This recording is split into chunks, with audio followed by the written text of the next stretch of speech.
All right, Panther fans. How are we today? Huh? How is everybody? Is everybody settled in? Everybody has it all settled in, right? It's been a week. A week ago tonight, all of our lives changed for forever or forever. Whatever it is, it's been a week.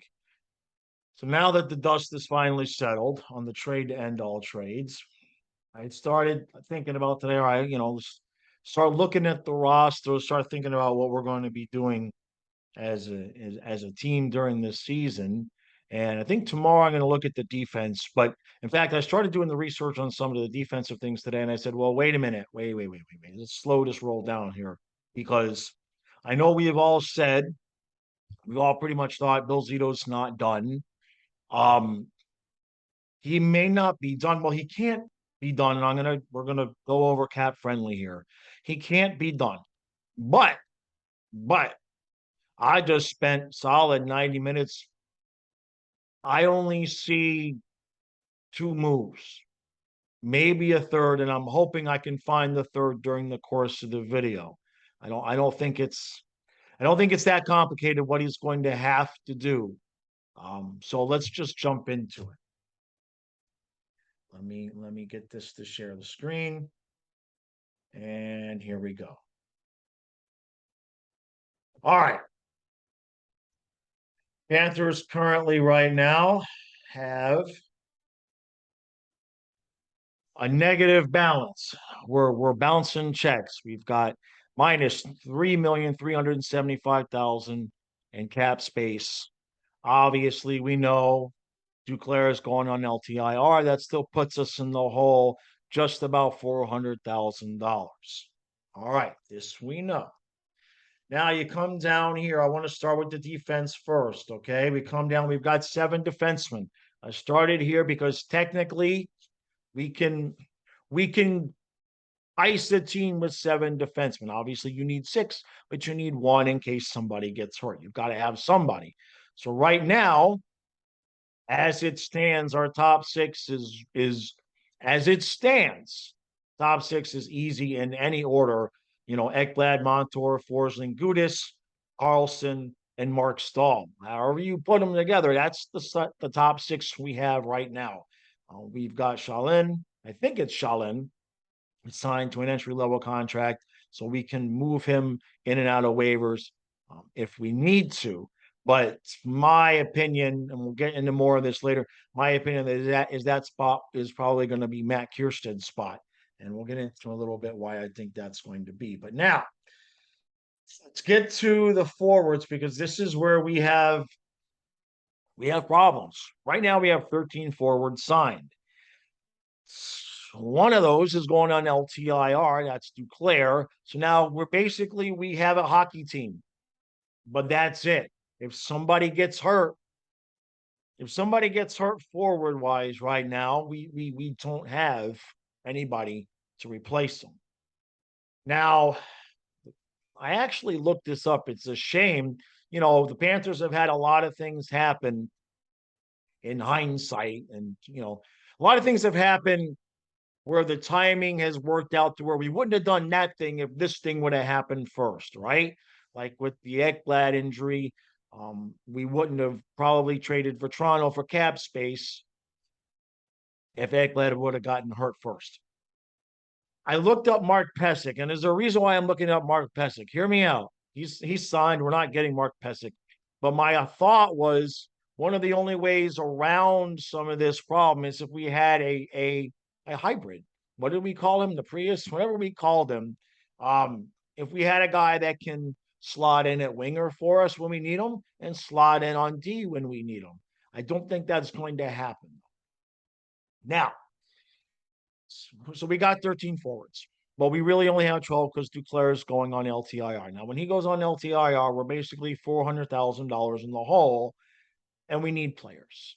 We have to at least, at a bare minimum, add a guy.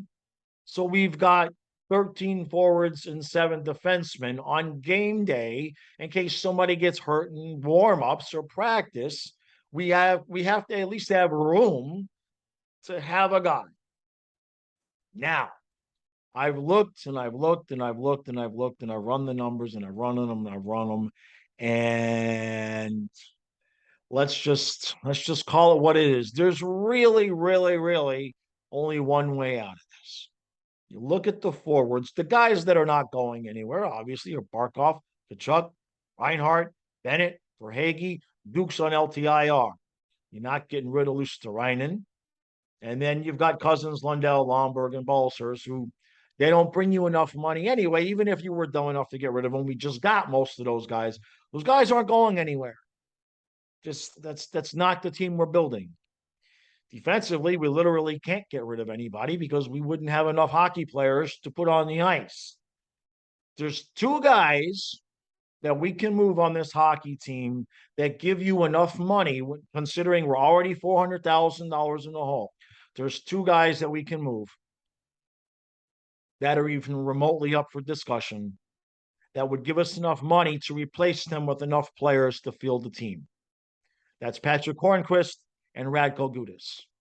And Radko Gudas ain't going anywhere because we already just lost Uyghur, and Gudas is a good, solid, experienced defenseman. You can throw him out there pretty much in any situation, and he's not going to hurt you. He's not going to embarrass you. He's not great. He's not perfect, but with his physicality and what he brings to this team, especially now that we've lost Uyghur, say what you want about Uyghur. He's still a veteran defenseman that ate up a lot of ice, a lot of minutes.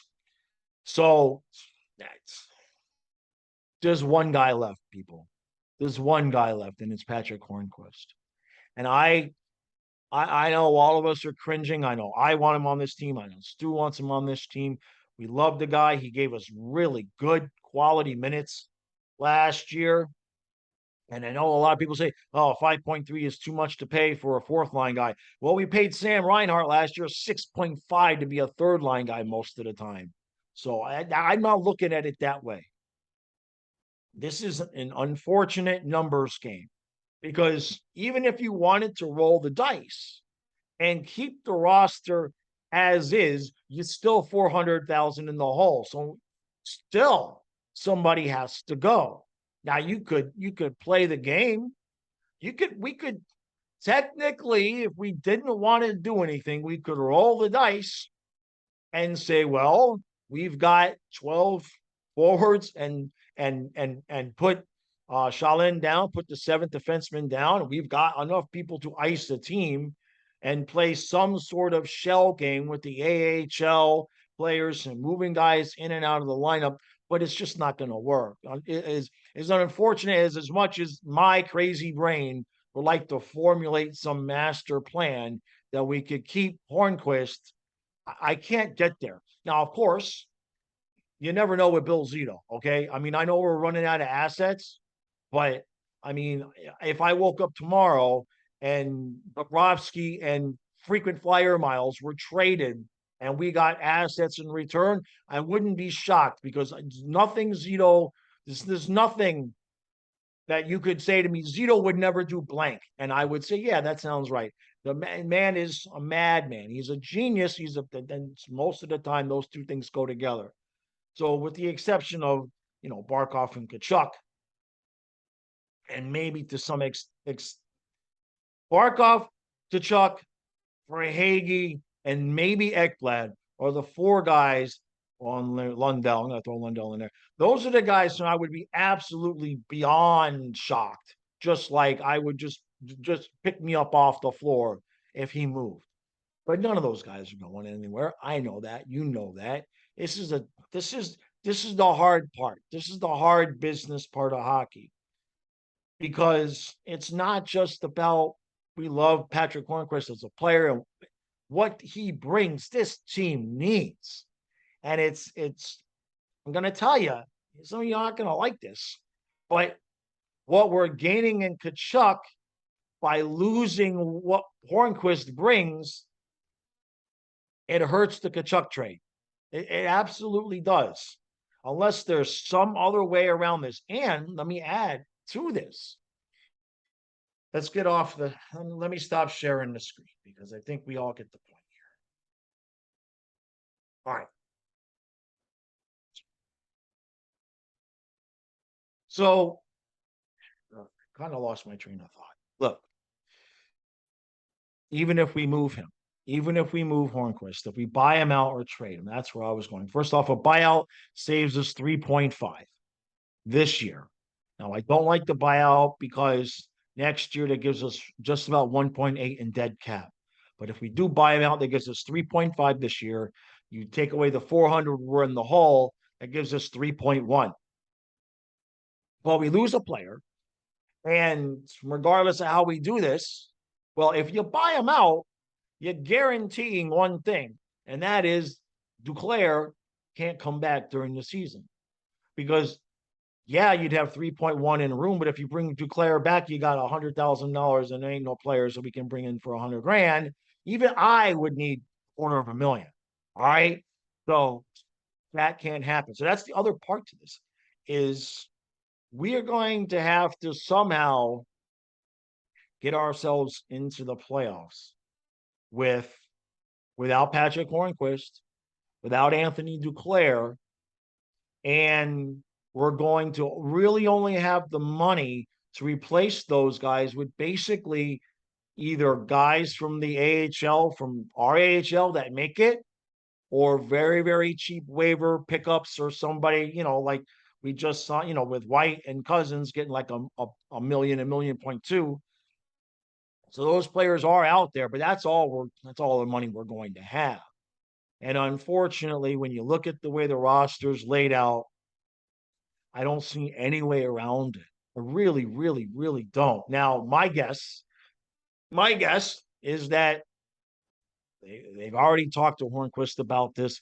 My guess is that his team, that the Panthers have told Hornqvist, if you can work out a trade with another team that you want to go to, that's not going to cost us more than it would cost us if we bought you out, we will make the deal. But we don't have really assets to give away. And that's the other part to this is like to get another team to split Hornqvist's contract, they're going to have to want him because, I mean, what are you going to do? We're going to throw in a fourth or a fifth or something for them to take half of his salary. I'm not so sure that that's necessary. It's not like he's a bad hockey player. It's just a tough situation for us right now. But certainly, Patric Hornqvist at half his salary is a good deal for another team that's not up against the cap right now. And unfortunately, it may end up being a team that, I haven't looked at the other team's cap situation, and I don't know who needs who, but don't tell me somebody like Gallant wouldn't take Patric Hornqvist at half price. You see what I'm saying? He could fit in on a contender just fine, but we just don't have the money at that hit to do it. We just there's just no way around it.